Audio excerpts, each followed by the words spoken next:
सोलापूर मुंबई सोलापूर बेंगलोर विमानसेवेला सुरुवात होण्याची घोषणा आज झालेली आहे। खऱ्या अर्थाने सोलापूरकरांचा हा आनंदाचा दिवस आहे। मुख्यमंत्री देवेंद्र फडणवीस साहेब यांनी जो शब्द आपल्या सोलापूरकरांना दिला होता तो आज पूर्ण होत आहे। विशेषतः पालकमंत्री जयकुमार गोरेभाऊ यांच्या पाठपुराव्यातनं सोलापूरचा विकासाचा बॅकलॉग भरून निघतोय असं मी आज आवर्जून या ठिकाणी नमूद करेल। केंद्रीय हवाई उड्डाण राज्यमंत्री श्री मुरलीधर अण्णा मोहोळ यांनी सोलापूर गोवा विमानसेवा सुरू केल्यानंतर सोलापूर मुंबई सोलापूर बेंगलोर त्याचबरोबर सोलापूर तिरुपती विमानसेवाही सुरू करून देण्याचा शब्द सोलापूरच्या कार्यक्रमात दिला होता। त्यासाठी महाराष्ट्र शासनाच्या वतीने विजेएफ देखील मंजूर झाला होता। गणेशोत्सवाच्या काळात वर्षा निवासस्थानी आम्ही व अक्कलकोटचे आमदार सचिनदादा कल्याण शेट्टी दर्शनाला गेल्यानंतर मुरलीधर अण्णा मोहोळ यांची त्या ठिकाणी भेट झाली होती।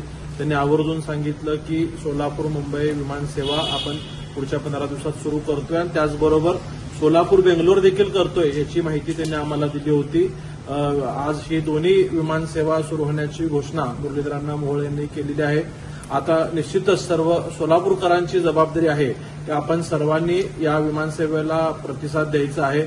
फक्त सोलापूर जिल्ह्याच नाही तर आजूबाजूच्या धाराशिव असेल लातूर असेल किंवा कर्नाटक राज्यातील विजयपूर असेल किंवा गुलबर्गा या जवळच्या परिसरातील लोकांनी सुद्धा सोलापूरच्या या विमानसेवेचा लाभ घेऊन या विमानसेवेला प्रतिसाद द्यावा असं मी सर्व सोलापूरकरांना विनंती करतो।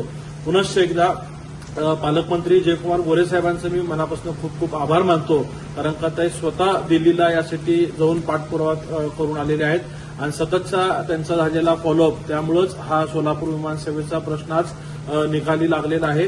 यासाठी मी मुख्यमंत्री देवेंद्र फडणवीस साहेब पालकमंत्री जयकुमारजी गोरे साहेब व विशेषतः ज्यांनी सोलापूरवर भरभरून प्रेम केलं असं केंद्रीय हवाई उड्डाण मंत्री मुरलीधर अण्णा मोहोळ यांचे खूप खूप आभार मानतो। धन्यवाद।